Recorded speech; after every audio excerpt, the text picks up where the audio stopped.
اعوذ باللہ من الشیطان الرجیم بسم اللہ الرحمن الرحیم الحمد للہ الذی جعلنا من المتمسکین بولایت علی بن ابی طالب علیہ السلام۔ ناظرین کرام، سب سے پہلے آپ کی خدمت میں شہادت امیر کائنات مولائے مشکل کوشا حضرت علی بن ابی طالب صلی اللہ علیہ وسلم کی مناسبت سے امام زمانہ کی خدمت میں اور آپ تمام ناظرین کی خدمت میں تعزیت پیش کرتے ہیں۔ آج جس کتاب کو ہم آپ کی خدمت میں خلاصے کے لیے پیش کر رہے ہیں اس کا عنوان ہے قبلِ کعبہ زاد، یعنی وہ قبلہ کہ جو خانہ کعبہ میں پیدا ہوا۔ اس کتاب کے لکھنے والے ہیں جناب آغائے حجت الاسلام والمسلمین جناب حامد کاشانی، جو ایران کے بہت مشہور خطیب ہیں، بہت مشہور عالم دین ہیں، اور انہوں نے اس عنوان پر 3 جلدی کتاب لکھی ہے، جس کی پہلی جلد ابھی ہمارے ہاتھ میں ہے اور اس کا خلاصہ انشاءاللہ پیش کرنے کی کوشش کریں گے۔ اس کتاب کے اندر اور تینوں جلدوں کے اندر اگر دیکھا جائے تو 80 فضائل امیر کائنات سے انہوں نے پردہ اٹھایا ہے اور اس کو بہت وضاحت کے ساتھ نئے زاویے کے ساتھ پیش کیا ہے، اور اس کتاب میں ان 80 فضائل میں سے 30 فضائل کا ذکر کیا ہے۔ اگر دیکھا جائے اس کتاب کے ہم خلاصے کے بھی خلاصے کو پیش کریں تو امیر کائنات کی ساری زندگی پروردگار کی اطاعت میں، رسول اللہ کی اطاعت میں اور ان کی محبت میں گزری، اور جیسے انہوں نے اطاعت میں کوئی کمی نہیں چھوڑی ہے، اسی طریقے سے رسول نے اور خدا نے اپنی محبت علی بن ابی طالب علیہ السلام سے جتلانے میں بھی کوئی کمی نہیں چھوڑی۔ آیتوں پر آیتیں نازل ہوئی ہیں، احادیث پیغمبر اکرم موجود ہے، دعائے رسول خدا موجود ہے، اور یہ دونوں طرف سے ہمیں محبت نظر آتی ہے، امیر کائنات کی خدا سے اور رسول سے محبت، اور خدا اور رسول کی مولا متقیان سے محبت۔ لیکن پیغمبر کے پردہ فرمانے کے بعد جو حالات پیدا ہوئے اور اس میں مولا متقیان اپنے فضائل کا، اپنے کمالات کا جیسے اظہار کرنا چاہیے تھا ویسا نہیں کر پائے، کیونکہ جو حکومتی پابندیاں تھیں اس کی وجہ سے مولا متقیان مجبور ہوتے ہیں کہ یا مدینہ میں گوشہ نشینی اختیار کریں یا مدینہ سے باہر چلے جائیں اور وہاں پر کھیتی باڑی کریں اور وہاں پر زندگی گزاریں۔ اس وجہ سے معاشرہ اب علی بن ابی طالب علیہ السلام کے تعارف سے بہت دور ہو چکا تھا، اور پھر وہ زمانہ آیا کہ پھر تشنگی پیدا ہوئی کہ کوئی دوبارہ سے شبیہ رسول آئے، کوئی دوبارہ سے نبی خدا کا شبیہ آئے، تو دنیا تڑپ کر پھر علی بن ابی طالب السلام کے دروازے پر گئی، اور پھر مولا متقیان نے ویسے حکومت کر کے دکھائی کہ اگر نبی اکرم حکومت کرتے تو وہ کیسے کرتے، کہ عربی اور عجمی میں کوئی فرق نہیں تھا۔ اسی طریقے سے کوئی اشراف زادہ ہو اور وہ کسی وجہ سے بینیفٹ حاصل کرنا چاہے تو پیغمبر جیسے روک دیا کرتے تھے، ویسے ہی مولا متقیان نے بھی روکا۔ اور پھر اس زمانے کے اندر جو جنگیں ہوئیں، جنگ جمل، جنگ صفین، جنگ نہروان، اس کا کچھ تذکرہ ہے، اور پھر پیغمبر اور پھر مولا متقیان کے جو اپنے اصحاب تھے ان میں سے کتنے ایسے تھے کہ جو بہت زیادہ وفادار تھے اور ایک ایک قدم میں حضرت علی بن ابی طالب السلام کی پیروی کرنے والے تھے، اور کتنے ایسے تھے کہ جو نام کے تو علی والے تھے لیکن جب مولا متقیان کی وہ شدت عدالت دیکھی تو اس کو برداشت نہیں کر سکے، اور بعض ایسے بھی تھے کہ جو مولا متقیان کو چھوڑ کر چلے گئے، اور بعض ایسے تھے کہ جنہوں نے خود علی بن ابی طالب کے خلاف تلوار اٹھا لی۔ تو یہ ساری زندگی مولا متقیان کی اس کتاب کے اندر بیان کی گئی ہے، اور اب ہم آپ کی خدمت میں حوالوں کے ساتھ کچھ باتیں پیش کر رہے ہیں۔ اس کتاب کے صفحہ نمبر 29 پر مولا متقیان کی شجاعت کا ذکر کیا گیا ہے، اور مولا کی شجاعت کا کیا کہنا کہ آپ کو جنگ بدر کے واقعے کے بعد سرخ موت کے نام سے یاد کیا جاتا تھا، یعنی جو علی کے سامنے آ گیا وہ تو موت ہی کا شکار ہوگا اور وہ واصل جہنم ہوگا۔ اور یہ بات مناقب ابن شہر عاشوب میں جلد نمبر 2 صفحہ نمبر 68 پر موجود ہے، اس آیت کی تفسیر کے اندر کہ وَلَقَدْ كُنْتُمْ تَمَنَّوْنَ الْمَوْتِ یعنی علیہ لأن الكفار كانوا يسمون الموت الأحمر، يسمونه الموت الأحمر، کیونکہ کفار جو تھے وہ علی بن ابی طالب کو سرخ موت کہا کرتے تھے، سموہ یوم بدر، اور یہ نام انہوں نے جنگ بدر کے واقعے کے بعد دیا کیونکہ مولا متقیان کی جو شجاعت دیکھی اور مولا متقیان کی جو تلوار زنی دیکھی، اس کے بعد ان کا ایک یہ لقب کفار کی زبان پر بھی جاری ہوا۔ اور مشہور مولا متقیان کا جہاد اور مولا متقیان کی شجاعت، اس کے بارے میں کوئی دو رائے نہیں ہے۔ اس کے بعد ایک اور نقطہ جو مصنف نے بیان کرنے کی کوشش کی ہے کہ مولا متقیان جنگوں میں جانے کے باوجود بھی وہاں پر بھی آزادی کے ساتھ، یعنی ایسا نہیں تھا کہ بندگی پروردگار کے راستے سے نکل کر جیسا دل چاہا سامنے والوں کے اوپر قتل و غارت گری شروع کر دی اور تلوار چلانا شروع کر دی. نہیں، وہاں پر بھی خدا کی اطاعت، وہاں پر بھی وہی لحاظ جو شریعت کا ہونا چاہیے تھا، وہ پورا لحاظ علی ابن ابی طالب کی نگاہوں کے سامنے تھا. اسی وجہ سے کہتے ہیں کہ 3-4 مقامات پر بڑے بڑے دشمنوں نے علی کے مقابلے میں جسارت کی اور عجیب و غریب حرکتیں کی، غیر شرعی اور خلاف شرعی کام انجام دیے.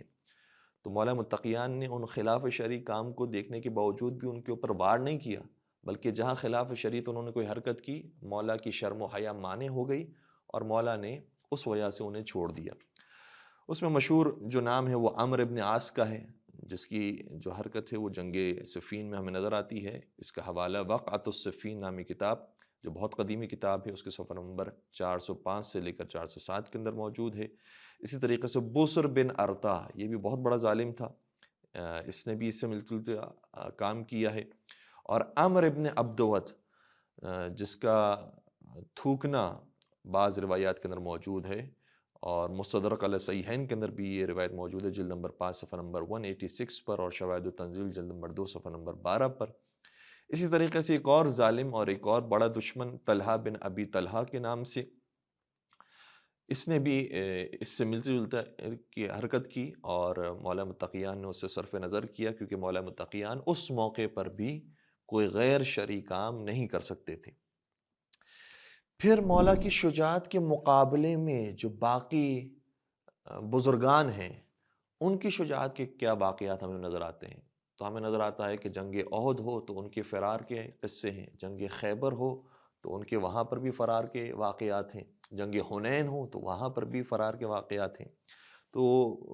ایسے موقع پر بڑے بڑے نامی گرامی افراد بھی رائے فرار اختیار کرتے تھے، لیکن علی حیدر کرار ہمیشہ بڑھ بڑھ کر حملے کیا کرتے تھے. پھر آگے جا کر تفصیل سے ایک بات آئے گی، لیکن یہاں پر بھی انہوں نے اس بات کا ذکر کیا ہے کہ مولا متقیان نے حکومت پانے کے بعد ایسا نہیں تھا کہ مولا کے انداز میں تبدیلی آ جائے. جس طریقے سے بعض حکمرانوں کے انداز میں پہلے تک بڑے متقی، پرہیزگار، عابد، زاہد ہوتے تھے، اور جیسی حکومت آئی تو فوراً سے تبدیلی آ جایا کرتی تھی. تو مولا متقیان جب کوفہ پہنچے ہیں اور کوفے کو دارالحکومت قرار دیا ہے، تو کوفہ میں ویسے ہی دربار موجود تھا، جو حکومتی ایوان ہوتا ہے وہ موجود تھا، لیکن مولا نے جب اس پر نظر کی تو دیکھا کہ بڑا عالیشان قصر بنا ہوا ہے، محل بنا ہوا ہے. تو مولا نے مناسب نہیں سمجھا کہ غریبوں کو اور فقیروں کی ہوتے ہوئے مولا اس مقام پر جا کر زندگی گزارے. اس لیے کوفہ کے اندر مولا کی جو خار گرامی موجود تھی، ان کے گھر پر مولا نے قیام کیا، اور آج بھی وہ بیت علی کے نام سے معروف ہے. تو جب جناب میثم تمار کی زیارت اور مسجد کوفہ کی زیارت کے لیے جاتے ہیں لوگ،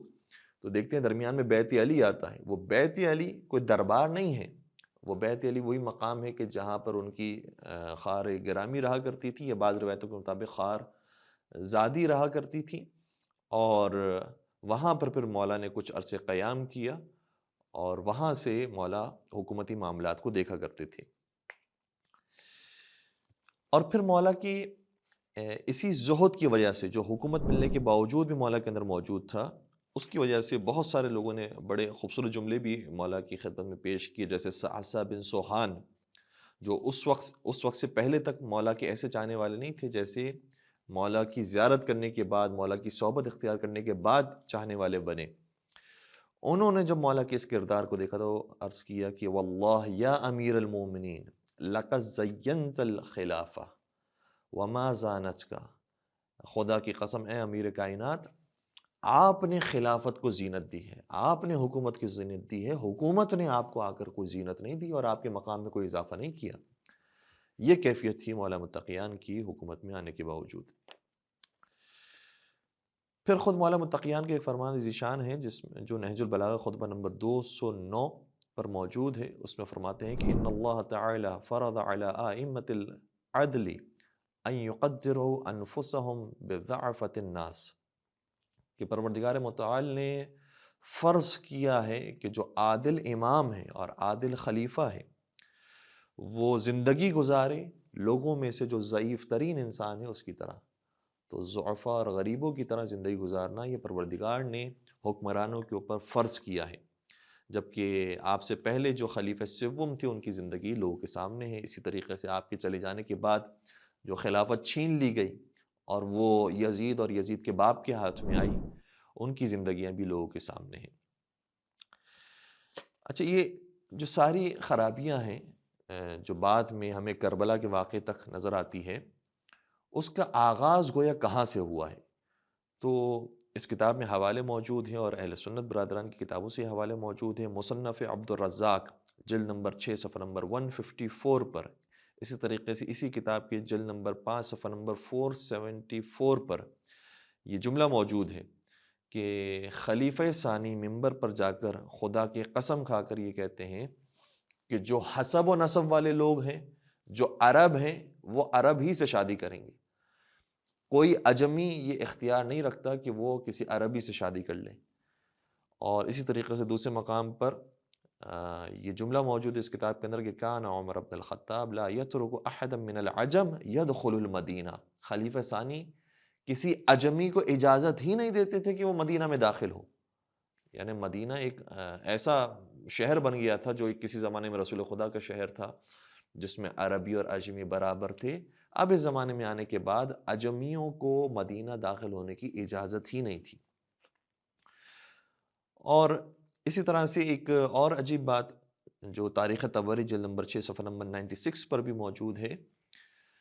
کہ خلیفہ ثانی کے زمانے میں صرف عربوں کو اجازت تھی کہ جب وہ جنگ میں جائیں تو وہ گھوڑوں پر سوار ہو کر جا سکتے ہیں، ورنہ اجمی اگر جائیں گے تو ان کو پیادہ ہی جانا پڑے گا، ان کو اجازت نہیں ہے کہ وہ گھوڑوں پر جا سکیں۔ چاہے ایک روایت ایسی بھی ہے کہ جس کے اندر گھوڑوں کی تعداد زیادہ تھی، موجود تھے گھوڑے، لیکن چونکہ عربوں کی تعداد کم تھی، اس لیے کہا کہ جتنے عرب ہیں وہ تو گھوڑے پر سوار ہو کر جائیں گے، باقی اجمیوں کو صرف پیادہ جانے کی اجازت ہے جنگ میں، وہ گھوڑے پر سوار ہو کر نہیں جا سکتی۔ تو یہ ساری ناانصافیاں تھیں کہ جس کے بعد یہ ماحول پیدا ہوا۔ پھر مولا متقیان کے زمانے میں اس عدالت کو دوبارہ سے ریوائیو کرنا آسان نہیں تھا، اور اس کے بعد پھر دوبارہ سے وہ جو ناانصافیاں تھیں وہ شروع ہو گئی۔ ایک عجیب بات جو مولا متقیان کے اصحاب کے بارے میں اور ایک بہت جلیل القدر صحابی کے بارے میں نظر آتی ہے، جبکہ ان کا مقام مرتبہ بہت بلند ہے، جناب سہل ابن حنیف، جن کے بارے میں تاریخ یہ کہتی ہے کہ جب مولا متقیان حکومت میں آئے تو سب سے پہلے سہل ابن حنیف کو یہ کہا کہ تم جاؤ، شام کی گورنری میں نے تمہارے سپرد کی ہے اور حاکم شام کو معزول کر دیا جائے۔ تو وہ مولا کا خط لے کر شام پہنچے اور پھر حاکم شام کی جو زبردستی تھی اور طور طریقہ تھا وہ دیکھنے کے بعد واپس لوٹ آئے۔ تو سہل ابن حنیف جو اتنے معتبر صحابی، اور اتنے معتبر صحابی کے جنگ جمل میں جب مولا جنگ میں موجود تھے، اس وقت مدینہ کے اندر حاکم بنایا تھا تو جناب سہل ابن حنیف کو بنایا تھا۔ اسی طریقے سے جنگ صفین کے موقع پر جب ان کی شہادت ہوئی، یا بعض روایت کے مطابق ان کی جب طبی موت ہوئی ہے تو مولا متقیان ان کی نماز جنازہ پڑھنے کے لیے آئے، اور نماز جنازہ اس طریقے سے پڑھتے تھے کہ بعض جو دیگر افراد تھے جن کی موت ہو چکی تھی ان کی نماز جنازہ بھی پڑھتے تھے اور ساتھ ساتھ سہل ابن حنیف کو بھی رکھتے تھے، اور پھر کسی اور کا جنازہ لایا جاتا تھا تو اس کی نماز جنازہ کے ساتھ بھی سہل ابن حنیف کی نماز جنازہ پڑھتے تھے۔ کئی مرتبہ سہل ابن حنیف کی نماز جنازہ امام معصوم امیر کائنات مولا علی ابن ابی طالب صلی اللہ علیہ وسلم نے پڑھی۔ وہ مقام مرتبہ حضرت جناب سہل ابن حنیف کا ہے، لیکن جب ابتدائی زمانہ آیا مولا کی حکومت کا اور ان کے لیے یہ تصور کرنا مشکل تھا کہ وہ حکومت میں آئیں گے تو ایسا عدل و انصاف قائم کریں گے کہ ایک عام اجمی اور ایک ابھی جو آزاد ہونے والا شخص ہے اجمی، اس کا مقام اور میرا مقام اور ایک عربی اور قریشی کا مقام سب برابر ہو جائے گا۔ تو اس حوالے سے ایک روایت ملتی ہے کہ جب وہ مولا کی خدمت میں آئے تو سب سے پہلے تو دیکھ کر حیران ہو گئے کہ اس صف کے اندر اجمی بھی موجود ہیں اور عربی بھی موجود ہیں۔ یہ عجیب صف ہے، ہم نے تو کبھی ایسا نہیں دیکھا کہ اجمیوں کو بھی موقع ملے۔ پھر جب باری آئی خود کی تو اس سے پہلے انہی کے آزاد کردہ غلام موجود تھے، ان کو اس شخص نے تین دینار نکال کر دیے۔ پھر جب سہل ابن حنیف کی باری آئی تو ان کو بھی 3 دینار دیے۔ وہ حیران ہو گئے کہ ابھی جس کو میں نے آزاد کیا تھا اس کو بھی 3 دینار اور مجھے بھی 3 دینار، میں اتنا امیر زادہ، میں اتنا مشہور انسان، میں رئیس۔ تو امام کی خدمت میں آئے، اور امام کو اس وقت تک بعض لوگ امام نہیں مانتے تھے، حاکم مسلمین مانتے تھے۔ اس لیے آ کر عرض کیا کہ یا امیر المومنین قد اعتقت هذا الغلام، میں نے ابھی اس غلام کو آزاد کیا تھا۔ فاعطاه 3 دنانیر، اس کو بھی 3 دینار دیے گئے، مثل ما اعطى سہل بن حنیف، جتنے سہل بن حنیف کو دینار دیے گئے۔ تو وہ بات ان سے ابھی ہضم نہیں ہو رہی۔ اسی لیے اس کتاب میں بھی جا بجا ہمیں اشارے ملتے ہیں کہ جب مولا امام زمانہ علیہ السلام ظہور فرمائیں گے تو اس عدالت کو برداشت کرنا بھی ہمارے لیے اس وقت آسان ہوگا کہ جب ہم مولا کی سیرت کو پڑھتے ہوئے آئیں گے، ائمہ کی سیرت کو پڑھتے ہوئے آئیں گے کہ عدالت اسے کہتے ہیں۔ ورنہ اگر ہم نے اپنی خام خیالی میں مولا کی ایک تصویر بنائی ہوئی ہے اور یہ سوچا ہوا ہے کہ مولا ہمیں فیور دیں گے اور ہمیں کوئی خاص عنایت ہوگی، تو جب مولا امام زمانہ کے زمانہ آئے گا تو اس وقت برداشت کرنا ہمارے لیے مشکل ہو جائے گا۔ اس لیے ذہن میں رکھنا چاہیے کہ مولا کی جو عدالت ہے وہ عمومی عدالت ہے جو سب کے لیے برابر ہے۔ پھر مثالیں بہت زیادہ ہیں اس کتاب کے اندر، مختلف اصحاب کی، مختلف افراد کی کہ جو زمانے موجود تھے اور ان کا جو رد عمل ہے وہ ہمیں نظر آتا ہے۔ اس میں سے ایک شخص ہے زیاد، یہ وہی زیاد ہے کہ جو ابن زیاد کا باپ ہے۔ زیاد کو ابن عباس نے سفارش کر کے بصرہ کا گورنر بنا دیا، اور بعض روایتوں کے مطابق فارس کا اور کرمان کا، یعنی ایران کی جو 2 بڑے صوبے ہیں، ان کا گورنر بنایا۔ پہلے تک اس کے کام مناسب تھے، صحیح تھے، لیکن جب حاکم شام نے سوچا کہ میں جو مولا کے چاہنے والے ہیں ان کو توڑوں اور اپنی طرف لے کر آؤں، تو زیاد کو مولا سے دور کرنے کا کوئی طریقہ سمجھ میں نہیں آیا۔ پیسوں کی پیشکش کی لیکن انہوں نے پیسے بھی قبول نہیں کیے۔ صرف یہ طریقہ سمجھ میں آیا کہ زیاد چونکہ اس کی ماں ایک معتبر خاتون نہیں تھی، اور دوسری طرف سے حاکم شام کا باپ بھی کوئی معتبر انسان نہیں تھا، تو اس شخص نے یہ کہنا شروع کیا کہ زیاد تو میرا بھائی ہے، میرا باپ جو نامعتبر تھا اور تیری ماں جو نامعتبر تھی، حقیقت میں ان دونوں کا ملاپ ہوا تھا اور اس کے بعد تیری ولادت ہوئی، اور تو میرا بھائی اس اعتبار سے ہوتا ہے۔ جبکہ پیغمبر کی حدیث مشہور ہے کہ اگر خدا نخواستہ کسی خاتون کے ساتھ زیادتی بھی ہوئی ہو، تب بھی جس نے آ کر زیادتی کی ہے اس کی طرف بچے کو منسوب نہیں کیا جائے گا، بلکہ جو شوہر ہے اسی کی طرف منسوب کیا جائے گا۔ تو شوہر کی طرف زیاد کو منسوب کیا جاتا تھا، لیکن یہ ٹائٹل ملنے کے بعد زیاد جیسا شخص کہ جو گویا کہا جا سکتا ہے حکومت امیر کائنات کے اندر گورنر بھی موجود تھا، لیکن یہ ٹائٹل ملنے کے بعد اس کو اتنا پسند آیا کہ اس کو کہا جائے زیاد بن ابی سفیان۔ حالانکہ یہ غیر مشروع چیز ہے، لیکن اس کے باوجود اس کو پسند آیا۔ کیوں پسند آیا؟ اس لیے کیونکہ حاکم شام کا جو خاندان ہے وہ معاشرتی اعتبار سے مشہور خاندان تھا، بڑا خاندان تھا، نامور خاندان تھا۔ تو زیاد بھی چاہتا تھا کہ میں ایسے خاندان کے ساتھ چاہے کسی بھی وجہ سے ملحق ہو جاؤں تو میری بھی اہمیت میں اضافہ ہو جائے گا، مجھے بھی ایک بڑے خاندان والا کہا جائے گا اور میری عزت وقار کے اندر اضافہ ہو جائے گا۔ تو اس ملعون نے حاکم شام کی اس پیشکش کو قبول کیا اور حاکم شام کے ساتھ اس ٹائٹل کی وجہ سے مل گیا۔ اس واقعے سے اندازہ یہ ہوتا ہے کہ اس زمانے میں قبیلے کی امپورٹنس کتنی زیادہ تھی۔ اس زمانے کے اندر کسی بڑے قبیلے کے ساتھ اپنے آپ کو جوڑنا کتنا ضروری تھا، اور پھر یہ کتنا ضروری تھا کہ اجمی کسی طریقے سے اپنے آپ کو عربی کہلوائیں، اور عربی کسی طریقے سے اپنے آپ کو قریشی کہلوائیں، اور قریشی کسی اعتبار سے اپنے آپ کو قریش کا کوئی بڑا خاندان کہلوائیں۔ تو یہ جو اس زمانے کے اندر قبیلے کا سسٹم تھا، اس کی وجہ سے بہرحال پریشانیاں بھی بہت سی ہوئی ہیں، اور بہت دفعہ ایسے واقعات پیش آئے کہ جو انسان کی عقل کو حیران کر دینے والے ہیں، اور یہی سبب بنا ہے، اور اس کتاب میں ذکر بھی کیا گیا ہے کہ جناب مسلم ابن عقیل کے ساتھ بھی جو اچانک سے ساری تعداد دور ہو گئی ہے اور جناب مسلم کو چھوڑ کر گئی ہے، اس کی وجہ کیا تھی؟ وجہ یہ تھی کہ ابن زیاد ملعون جب کوفہ کے اندر آیا اور اس نے دیکھا کہ اتنی بڑی تعداد مسلم ابن عقیل کے ساتھ ہے، تو اس نے لوگوں کو نہیں بلایا کہ اب جو جائے گا مسلم کے ساتھ ہم اسے قتل کر دیں گے، اس کا بیت المال سے مال بند کر دیں گے۔ اس نے لوگوں کے ساتھ بات نہیں کی ہے، اس نے قبیلوں کے سرداروں کو اپنے دربار میں بلایا، کیونکہ انہی سردار کے ذریعے پورا قبیلہ چلتا ہے، اور سردار کو زمانے میں عریف کہا جاتا تھا۔ تو ان جتنے عرفا تھے، عین العرفا یہ عبارت ملتی ہے کہ جتنے عریف تھے ان کو اپنے دربار میں بلایا اور کہا کہ اگر تمہارے قبیلے میں سے کوئی بھی فرد مسلم کا ساتھ دے گا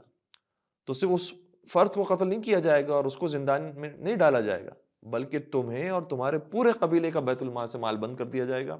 اور تمہیں بھی یہ ساری سختیاں برداشت کرنی پڑیں گی۔ تو ابن زیاد نے عریف کو بلا کر اور سرداران قبیلہ کو بلا کر سارے قبیلوں کو اپنے کنٹرول میں لیا اور اس طریقے سے آہستہ آہستہ لوگ جناب مسلم بن عقیل سے دور ہوئے۔ اور پھر بہرحال شیطان بھی ورغلاتا ہے کہ جناب مسلم کا ساتھ دینا، یہ جہاد کے اندر جانا تو واجب کفائی ہے، اگر ہم نہیں جائیں گے کوئی اور جا رہا ہے تو کافی ہے، ہمیں جانے کی کیا ضرورت ہے۔ اور اس وجہ سے بھی بہت سارے لوگ پھر جناب مسلم بن عقیل سے دور ہونے لگے۔ پھر ظاہر سی بات ہے کہ ہر باپ ہر ماں کی خواہش ہوتی ہے کہ میرا جوان، میرا بیٹا میرے ساتھ رہے، زندہ رہے، خوشحال رہے۔ تو ہر ایک والدین نے یہی اولاد کو کہا کہ بھائی تم آ جاؤ، فلاں کا بیٹا موجود ہے، فلاں کا بھائی موجود ہے، وہ جا کر مسلم بن عقیل کا ساتھ دے گا اور تمہیں پریشان ہونے کی ضرورت نہیں۔ اور نتیجہ یہ ہوا کہ پھر کوئی بھی جناب مسلم کے ساتھ نہیں رہا، بالآخر حضرت مسلم بن عقیل کو غریبانہ شہید کیا گیا۔ تو قبائلی سسٹم اتنا زیادہ مضبوط تھا اور پیغمبر سے پہلے بھی زمانے جاہلیت میں موجود تھا، پیغمبر کے وصال کے بعد بھی خلفاء کے زمانے میں آیا۔ مولا کے زمانے میں وہ قبائلی سسٹم اور جو برتری کا سسٹم تھا وہ ختم ہوا، اس کے بعد دوبارہ سے ریوائیو کیا گیا اسی قبائلی سسٹم کو، جس کے نتیجے میں جناب مسلم بن عقیل کی شہادت ہوتی ہے۔ اور بہرحال حکمرانی جیسے بنی امیہ اور بنی عباس کے پاس رہی ہے، اس کی یہی ایک بڑی وجہ ہے۔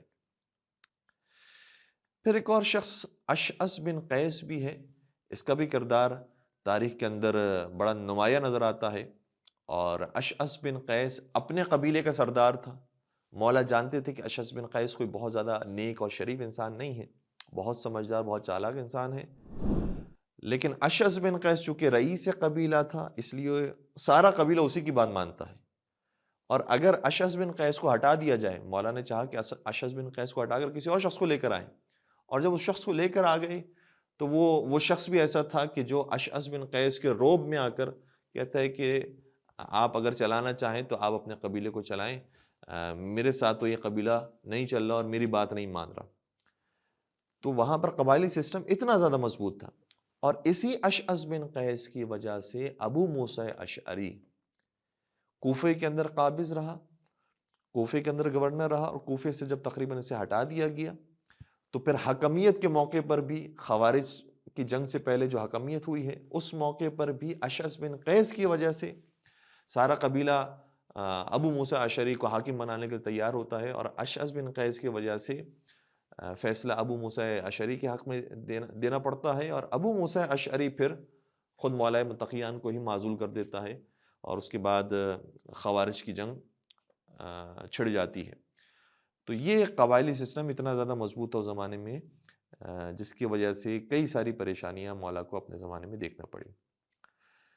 دوسری طرف سے دیکھا جائے تو ایک اور مثال ملتی ہے حضرت میثم تمار کی۔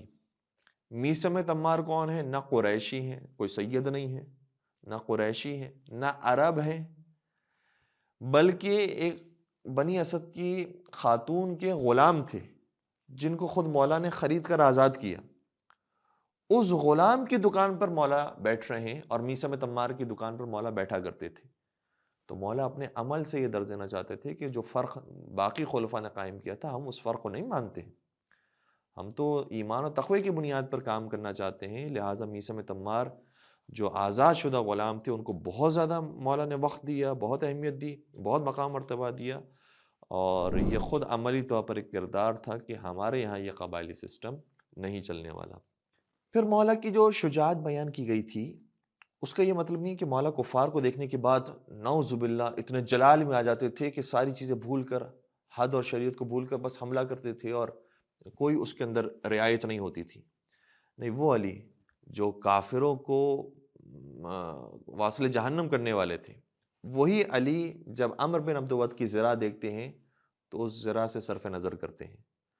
وہی علی خوارج سے جب جنگ کرتے ہیں اور خوارج کے لواحقین جو بیوہ ہیں، یتیم ہیں، ان کے گھروں میں جا کر ان کو کھانا کھلاتے ہیں، ان تک کھانا پہنچاتے ہیں، یہ دشمنوں کی اولاد ہیں، یہ دشمنوں کے گھر والے ہیں، لیکن مولا متقیان کی کرم نوازی یہاں سے مانے نہیں ہوتی ہے اور دور نہیں ہوتی ان افراد سے کہ جو غریب ہیں، مسکین ہیں، لاچار ہیں، چاہے وہ دشمن کے گھر والے ہی کیوں نہ ہوں۔ اور پھر جب مولا مدد کرنے کے لیے جاتے ہیں اور کھلانے کے لیے جاتے ہیں تو وہاں پر وہ بیوہ مولا کی شان میں غصاکیاں بھی کرتی ہے، کیونکہ نہیں جانتی کہ جو مجھے دینے کے لیے آیا ہے، میری مدد کرنے کے لیے آیا ہے، وہی علی ہے، وہی علی ابن ابی طالب ہے کہ جس سے جنگ کر کے میرا شوہر مارا گیا ہے۔ اور یہ واقعہ مناقب ابن شہر عاشوب میں جلد نمبر 2 صفحہ نمبر 115 اور 116 پر موجود ہے۔ اور مولا کی اس کرم نوازی کو دیکھ کر وہ خاتون بھی بڑی حیرت میں مبتلا ہوتی ہے، اور روایت تو خاموش ہے لیکن امید یہ ہے کہ وہ پھر مولا کی چاہنے والی بن جائے گی۔ پھر حضرت امام علی رضا علیہ السلام کا بھی حوالہ دیا گیا ہے اس کتاب کے اندر کہ امام رضا علیہ السلام کے زمانے میں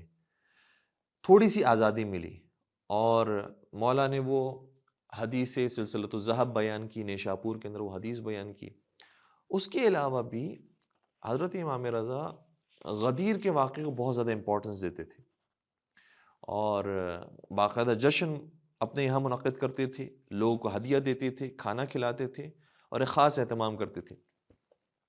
گرچہ ابھی حالات ویسے نہیں ہوئے ہیں کہ کھل کر فضائل امیر کائنات کو بیان کیا جائے اور جو مولا پر ظلم ڈھانے والے ہیں ان کا نام لے کر ان کے اوپر لعنت بھیجی جائے،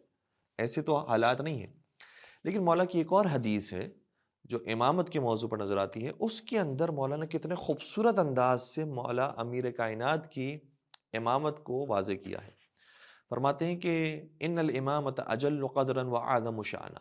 امامت اتنا عظیم مقام ہے کہ عقل سمجھنے سے قاصر ہے۔ اور امامت کی پھر تعریف توصیف بیان کرتے ہیں، بہت طولانی حدیث ہے، اور یہ حدیث ظاہراً کتاب کافی جلد نمبر 1 صفحہ نمبر 198 سے لے کر 203 نمبر کے صفحے تک موجود ہے۔ اور اس حدیث کے اندر جب امامت کلی کی بات کی جاتی ہے کہ امامت بہت عظیم مقام ہے، لوگوں کی عقلیں وہاں تک پہنچنے سے قاصر ہیں، امامت یہ مقام ہے، امامت وہ ہے، پھر آگے چل کے بیان کرتے ہیں کہ ان الامامت ہی منزلۃ الانبیاء و ارث الاوصیاء، ان الامامت خلافۃ اللہ عز وجل، امامت انبیاء کا مقام ہے، یعنی جو انبیاء جس طرح سے خدا کی طرف سے حجت بنائے گئے ہیں، اسی طریقے سے امام کو بھی خدا نے حجت بنایا ہے۔ یہاں تک کہ بات لاتے لاتے پھر مصداق پر بات کی، وَمَقَامُ أَمِيرِ الْمُؤْمِنِينَ وَمِيرَاثُ الْحَسَنِ وَالْحُسَيْنِ، اور یاد رکھو کہ امامت امیر کائنات کا مقام ہے اور حسن و حسین کی میراث ہے۔ تو بنی عباس کے زمانے میں بھی کھل کر بیان کیا، اس طرح سے کہ کوئی انتشار نہ پھیلے، لوگ جو ہے وہ جس طرح سے قرآن نے بیان کیا ہے کہ وَلَا تَسُبُّوا الَّذِينَ يَدْعُونَ مِن دُونِ اللَّهِ فَيَسُبُّوا اللَّهَ عَدْوًا بِغَيْرِ عِلْم، کہ حتیٰ جو مشرک ہیں ان کے بھی بتوں کو برا بلا نہ کہو کہ کہیں وہ تمہارے سچے خدا کو برا نہ کہیں۔ تو بہت پیار سے اور بہت اچھے انداز میں آ کر اپنا جو مقصد تھا وہ بھی بیان کیا اور حقیقت کو بھی آشکار کیا، اور ساتھ ساتھ مولا انتشار سے بھی بچا کرتے تھے۔ اس کے بعد مولا کائنات کے ایک اور رخ کو بیان کیا جا رہا ہے کہ اگر دیکھا جائے تو دعائے کمیل ہمیں علی کی ایک اور تصویر دکھاتی ہے۔ وہ علی جو عبادت میں سر فہرست، شجاعت میں سر فہرست، سخاوت میں سر فہرست، حلم، بردباری، صبر کے اندر سر فہرست، عدالت کے اندر سر فہرست، وہ علی جب خدا کی بارگاہ میں آتا ہے تو ایسا لگتا ہے کہ ایک بہت بڑا گنہگار خدا کی بارگاہ میں آ کر بار بار گڑ گڑا رہا ہے، رو رہا ہے اور کہہ رہا ہے کہ خدا مجھے معاف کر دے، مجھ سے بہت غلطیاں ہو گئی، بہت گناہ سرزد ہو گئے، پروردگار میں تجھ سے دوری برداشت نہیں کر سکتا، پروردگار میں تیرے راستے پر رہنا چاہتا ہوں۔ اس طرح کے دعا کے اندر الفاظ ہیں جس سے اندازہ یہ ہوتا ہے کہ امیر کائنات نے یہ سکھایا ہے اگر کوئی اپنے زمانے کا سب سے بڑا عابد اور زاہد بھی ہو، اسے بھی چاہیے کہ خدا سے محبت کرے۔ محبت خدا سے کرنا بہت ضروری ہے۔ یہ سمجھ کر کہ میں نے نمازیں پڑھ لی، عبادتیں کر لی تو کام میرا ختم ہو گیا اور اب میں جنت میں ہی جاؤں گا، پکی میری بات ہو گئی ہے، یہ خیال کرنا ہی مناسب نہیں ہے۔ اس لیے دعائے کمیل کے اندر گویا علماء اور عابدوں کو نصیحت کی ہے کہ کس طریقے سے خدا سے اظہار محبت کریں، اور یہی انداز پھر مولا امام حسین کا نظر آتا ہے کربلا کے اندر، اور پھر یہی انداز شام کے اندر شہزادی زینب کبریٰ سلام اللہ کا نظر آتا ہے۔ پھر چونکہ یہ جناب حامد کاشانی کے کچھ رمضان کے اندر آنے والے پروگرامز کا خلاصہ اور اس کے مطالب تھے، تو رمضان کے اندر ایک تاریخ شہزادی جناب ختیجہ الکبریٰ سلام اللہ کی وفات کی بھی آتی ہے، لہذا جناب ختیجہ کے بارے میں بڑے اچھے نکات بیان کیے ہیں، جس میں سے ایک روایت بہت خوبصورت ہے جو میں بیان کرنا ضروری سمجھتا ہوں کہ خوارزمی نے مناقب کے اندر صفحہ نمبر 350 پر، کشف الغمہ کے اندر جلد نمبر 1 صفحہ نمبر 360 پر یہ روایت موجود ہے کہ جناب ام سلمہ یہ کہتی ہیں کہ فَلَمَّا ذَكَرْنَا خَدِیجَةَ بَكَى رسول اللہ، جب ہم جناب ختیجہ کو یاد کرتے تھے تو رسول اللہ رویا کرتے تھے۔ تو جب امہات المومنین ازواج رسول پیغمبر کے سامنے اس زوجہ کا ذکر کرتی تھی جو اس دنیا سے جا چکے ہیں، تو پیغمبر یہ کہنے کے بجائے کہ وہ چلے گئیں، خدا انہیں خیر دے، خدا ان پر رحمت نازل کرے، رسول خدا یاد کر کے ان کو روتے تھے۔ اور اس سے اندازہ یہ ہوتا ہے کہ جناب ختیجہ نے کیسی قربانی پیش کی ہے کہ رسول اللہ بھی کئی عرصے بعد بھی یاد کر کر کے رویا کرتے تھے۔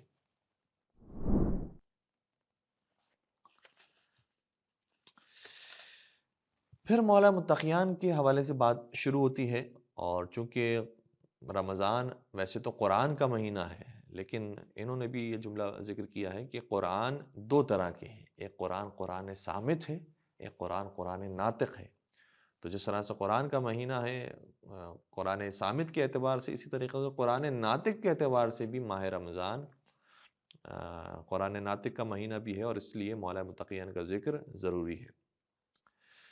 ایک روایت جو احمد ابن حنبل نے، جناب نسائی نے، ابو علی نیشاپوری نے مولا متقیان کے بارے میں لکھی، اور ایک جملہ ہے جو انہوں نے اپنی تحقیق کے حساب سے لکھا ہے کہ لم یرد فی حق احد من الصحابہ بالاسناد الجیاد اکثر ما جاء فی علی، کہ اتنی صحیح سندیں کسی صحابی کے بارے میں ہمیں نظر نہیں آتی کہ ان کے فضائل کے بارے میں ہو، جتنی صحیح روایتی اور صحیح سند کے ساتھ علی ابن ابی طالب علیہ السلام کے فضائل نظر آتے ہیں۔ پھر وہ علی کے جو ان تمام فضائل کا مجموعہ تھا، ان کے اوپر ظلم کیسے کیا گیا کہ خود انہیں شہید کرنا اور ان کی اولاد پر ستم ڈھانا، وہ تو اپنی جگہ پر، لیکن سیر و اعلام النبلاء میں جو اہل سنت بہت مشہور کتاب ہے، اس میں ایک عجیب روایت ملتی ہے کہ کانت بنو امیہ اذا سمعوا بمولود اسمہ علی، جب بنی امیہ یہ سنتے تھے کہ کسی کے یہاں بچہ پیدا ہوا ہے اور اس بچے کا نام علی رکھا گیا ہے، قتلوہ، تو بنی امیہ چھوڑتے نہیں تھے، اس بچے کو قتل کر دیتے تھے۔ فبلغ ذلك رباحا فغیر اسم ابنہ، اور یہ بات جب رباح نامی ایک شخص کو پتہ چلی، جو شاید صحابی ہوں، تابعی ہوں یا تبع تابعی ہوں،